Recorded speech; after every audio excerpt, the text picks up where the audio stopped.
너무 비싸 자고지에 살얼이 났다. 버스 한 대가 여당 3선 국회의원을 사흘 만에 고개 숙이게 만들었습니다. 더불어민주당 황희 의원의 이른바 버스하우스 이야기입니다. 폐차되는 버스를 고쳐 대학가 청년의 단기 주거로 쓰자는 제안. 반응은 격렬했고 결국 사흘 만에 사과로 끝났습니다. 하지만 그냥 웃고 넘기기엔 짚을 게 많습니다. 비판은 진영을 가리지 않았습니다. 국민의힘은 청년 세대에 대한 명백한 모욕이라며 황 의원부터 1호 입주자로 들어가라 했고 개혁신당과 진보당도 청년을 거지 취급한다며 몰아세웠습니다. 온라인은 더 뜨거웠습니다. 정책입니까? 벌입니까? 의원님부터 살아보시라라는 조롱이 이어졌습니다. 조롱은 곧 밈으로 번졌습니다. 감정을 걷어내고 팩트를 한번 살펴보겠습니다. 근거로 둔 암스테르담 보트하우스는 2차 대전 직후 갈 곳 없는 이들이 폐화물선에 들어가 살면서 시작됐습니다. 여기까진 버스하우스와 문제의식이 겹칩니다. 그런데 1960에서 70년대 무허가 정박이 난립해 오수 문제가 터지자 8, 90년대 시가 계류 허가제와 인프라 의무화로 손을 댔고 그 결과 보트하우스는 비싸고 희소한 자산이 됐습니다. 숫자로 보면 분명합니다. 실거주 보트하우스는 암스테르담의 2,500척 남짓, 네덜란드 전체를 합쳐야 10,000척입니다. 매매가는 3억에서 15억, 임대료는 월 200만 원에서 600만 원에 이릅니다. 값이 뛴 건 배가 아니라 신규 허가가 나오지 않는 자리 때문입니다. 황 의원이 말한 만가구 공급은 암스테르담이 아닌 네덜란드 전체 숫자에 가깝고 그마저 정부가 주거난 해소용으로 공급한 게 아니었습니다. 게다가 버스는 배보다 더 어렵습니다. 법적으로 차량이지 건축물이 아니고 부지, 상하수도, 전기, 단열, 소방을 새로 풀어야 합니다.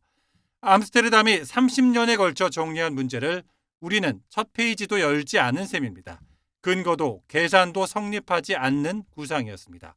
그렇다면 왜 버스였을까요? 역설적으로 답은 황 의원의 해명에 있습니다. 서울 주요 대학 기숙사 수용률은 20% 안팎, 열의 8은 학교 밖으로 나가야 합니다.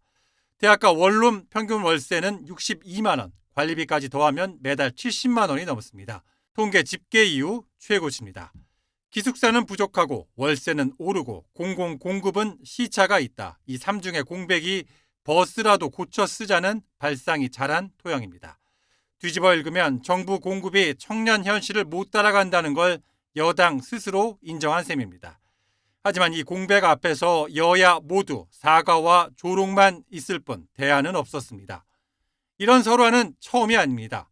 2015년 중동행을 독려하던 대통령, 2012년 개천에서 붕어, 개구리, 가재로 살아도 행복한 세상을 만들자던 서울대 교수.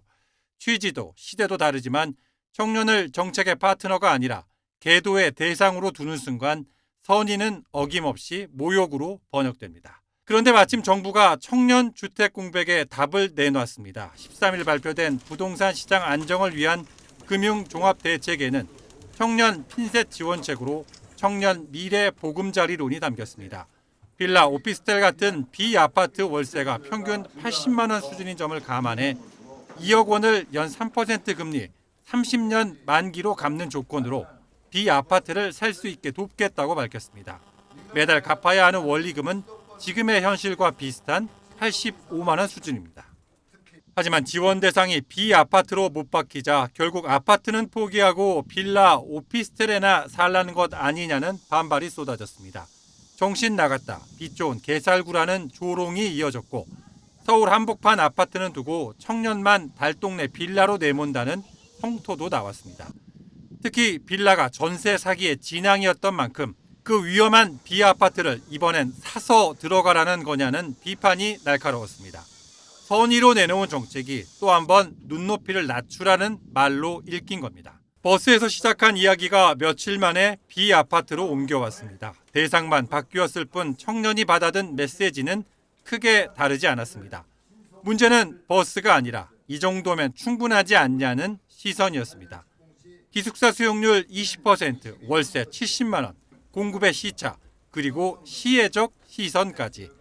원인이 그대로 인한 결과도 반복됩니다. 제대로 된 공급 대책이 공백을 채우지 못한다면 제2, 제3의 버스하우스는 이름만 바꿔 다시 등장할지 모릅니다. 나는 매일 국회 가는 버스 안에서 항상 청년주택 주장하는 황희 보곤 해.